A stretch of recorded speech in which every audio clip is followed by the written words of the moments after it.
Hello everyone. நாம பார்க்கறது 10th maths third chapter algebra exercise 3.14 first question பாருங்க.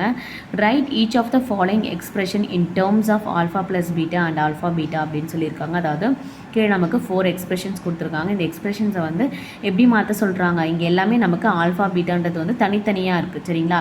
இத வந்து நம்ம alpha plus beta and alpha beta மட்டும் இருக்கிற மாதிரி மாத்தணும். ஒவ்வொரு expressionனையும் இந்த ரெண்டு terms மட்டும் வரா மாதிரி மாத்தணும். சரிங்களா? சொல்யூஷன் பாருங்கள். ஃபர்ஸ்ட் ரோம் லெட்டர் என்னது?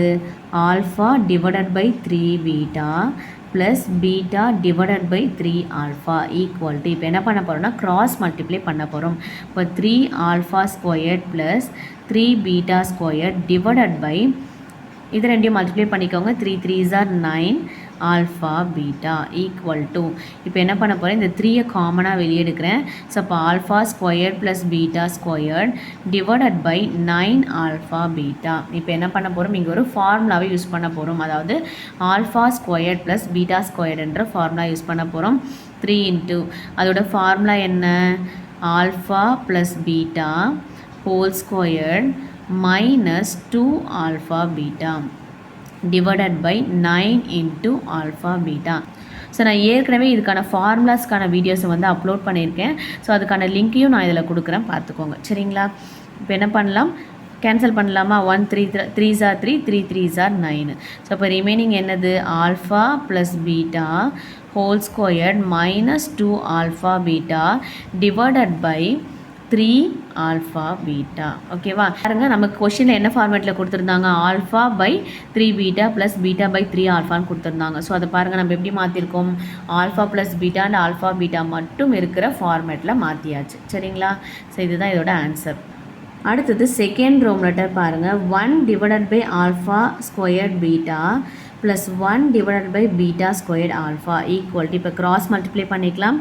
இப்போ beta squared alpha plus alpha squared beta divided by இது ரெண்டையும் மல்டிப்ளை பண்ணணும். ஆல்ஃபா ஸ்கொயர்ட் இன்ட்டு ஆல்ஃபா என்னது? Alpha cube.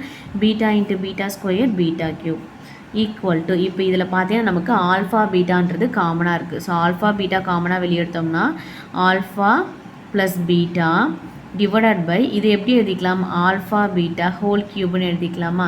ஸோ இப்போ இங்கே ஒரு ஆல்ஃபா பீட்டா இருக்குது, இங்கேயும் ஆல்ஃபா பீட்டா இருக்குது. இதை கேன்சல் பண்ணிக்கலாமா? இப்போ 3ல் ஒரு டைம் போயிடுச்சு, நமக்கு ரிமைனிங் 2 இருக்கும் ஈக்குவல் டு. ஸோ இப்போ ரிமைனிங் என்னது?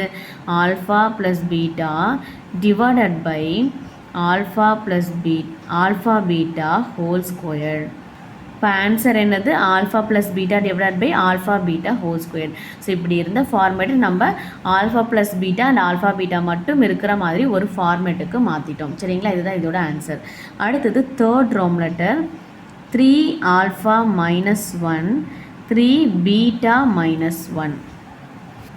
இப்போ என்ன பண்ண போகிறோம்? ஃபர்ஸ்ட்டு 3 ஆல்ஃபாவை கொண்டு போய் இது ரெண்டையும் மல்டிப்ளை பண்ண போகிறோம். அதுக்கப்புறம் -1 கொண்டு போய் இது ரெண்டையும் மல்டிப்ளை பண்ண போகிறோம். ஓகேவா? So first 3 alpha into 3 beta என்னது? 9 alpha beta minus 3 alpha minus 1 minus 3 alpha. அடுத்தது -1 இன்ட்டு 3 பீட்டா என்னது? -3 பீட்டா. அடுத்தது -1 into -1 plus 1 equal to 9 alpha beta. இங்கே பாருங்கள், நமக்கு -3 ஆல்ஃபா -3 பீட்டா இருக்குது. ஸோ இது நம்ம ஆல்ஃபா ப்ளஸ் பீட்டான்ற ஃபார்முக்கு கொண்டு வர முடியும். எப்படி? -3யை காமனாக வெளியே எடுக்கணும். எடுத்தோன்னா ரிமைனிங் என்ன இருக்கும்? ஆல்ஃபா. இந்த மைனஸ் வெளியே போச்சுன்னா நமக்கு ப்ளஸ் ஆகிடும், +1. ஓகேவா? ஸோ இப்போ இப்படி இருந்த ஃபார்மேட் எப்படி கொண்டு வந்திருக்கும்? ஆல்ஃபா பீட்டா அதுக்கப்புறம் ஆல்ஃபா ப்ளஸ் பீட்டா மட்டும் இருக்கக்கூடிய ஒரு ஃபார்மேட்டுக்கு கொண்டு வந்துட்டோம். சரிங்களா? இதுதான் இதோட ஆன்சர். சரியா? அடுத்தது ஃபோர்த் ரோம் letter alpha plus 3 divided by beta plus beta plus 3 divided by alpha. இப்போ என்ன பண்ணுறோம் பாருங்கள், கிராஸ் மல்டிப்ளை பண்ணுறோம். ஃபஸ்ட்டு ஆல்ஃபாவை மல்டிப்ளை பண்ணுறோம். Alpha into alpha plus 3 plus அடுத்தது beta beta into beta plus 3. அதுக்கப்புறம் டினாமினேட்டரில் இருக்கிறத மல்டிப்ளை பண்ணிக்கோங்க. ஆல்ஃபா பீட்டா ஈக்குவல் டு இப்போ ஆல்ஃபாவை உள்ளே கொண்டு போய் மல்டிப்ளை பண்ணுறோம். Alpha squared plus 3 alpha plus next பீட்டாவை கொண்டு போய் மல்டிப்ளை பண்ணுறோம். Beta squared plus 3 beta divided by alpha beta. இப்போ இங்கே ஒரு ஆல்ஃபா ஸ்கொயர்ட் இருக்குது, பீட்டா ஸ்கொயர்ட் இருக்குது. Alpha squared plus beta squared remaining என்ன? 3 alpha plus 3 beta divided by alpha beta. இப்போ இந்த ஆல்ஃபா ஸ்கொயர்ட் ப்ளஸ் பீட்டா ஸ்கொயர்டுக்கான ஃபார்முலா நமக்கு தெரியும். என்ன ஃபார்முலா?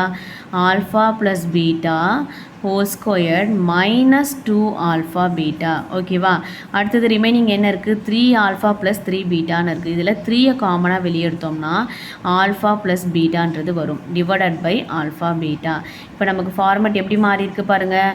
ஆல்ஃபா ப்ளஸ் பீட்டா அதுக்கப்புறம் ஆல்ஃபா பீட்டா மட்டும் இருக்கக்கூடிய ஃபார்மேட்டுக்கு நம்ம இந்த எக்ஸ்பிரஷனை மாற்றியாச்சு. சரிங்களா? ஸோ இதுதான் இதோட ஆன்சர்.